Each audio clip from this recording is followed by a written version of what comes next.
Hey, so I'm gonna go to bed, but I just thought I'd share this. So apparently this guy, this young teen, almost died because he drank this supercharged drink from Panera, and it was supposed to be like I guess a supercharged tea that had guarana, and sugar and plant-based caffeines and stuff like that. The thing is, the kid took a large drink of it. Like I guess they say, what is it, 6 ounces? I don't know, but it's pretty much a large, and a large anything in America is gonna be pretty huge. So considering this thing was like, it's just a huge drink that had a heavily caffeinated drink. So the kid had a large drink, and I guess he had some chicken or something, chicken sandwich, and then he went to the movies, and then his friend noticed he was making funny noises, and then he realized that his friend was not okay, so he took him to the hospital, and they luckily they saved him.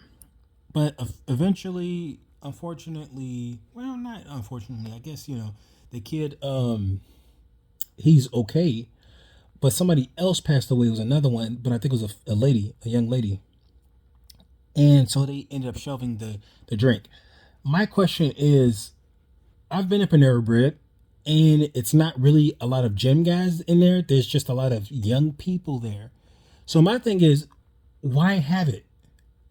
Kids are not really. When I first tried my first Bang energy drink, some time ago, and that was like that. It was the early Bang energy drink. So them joints was 300 milligrams a can.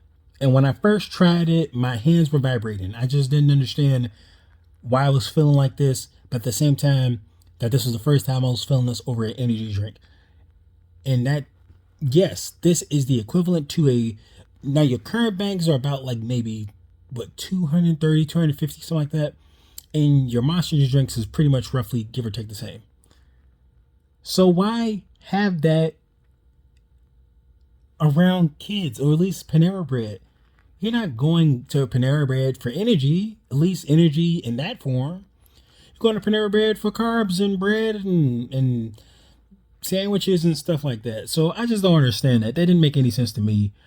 And they tried to say, oh well, this is the equivalent to a dark roast coffee, but like coffee, if I'm right, it's like 50 milligrams. This thing was like over 230 milligrams of caffeine. Again, and he got a large, so your average can is what, maybe like a three-fourths of that or something like that, or like maybe half, a little bit over half, and he got pretty much double that. So he got more than your average adult can handle. They say the average adult can handle pretty much a Death Wish coffee, which is like 400 milligrams, and that's typically for narcolepsy, those who have a condition where they sleep. I'm not really sure why they sleep. I'm forgetting how, but it's pretty much a thing where they sleep a lot, so that they need that extra boost of caffeine to keep them awake. And I don't think it's harmful to them. It's just a thing that happens to them. So if you're doing something to a normal person, it just wouldn't be a good idea. So they shelved it. Panera is not really mentioning much. I guess their defense lawyers are saying that the stuff was not so much intended, but I guess it just wasn't their fault. But my thing is it kind of is, because it's there. This isn't a health store. There's a store where you and your friends go out to eat, and you buy some food that is tasty, and bread and carbs and all that good stuff. So I don't. Yeah, I'm glad it was shelved.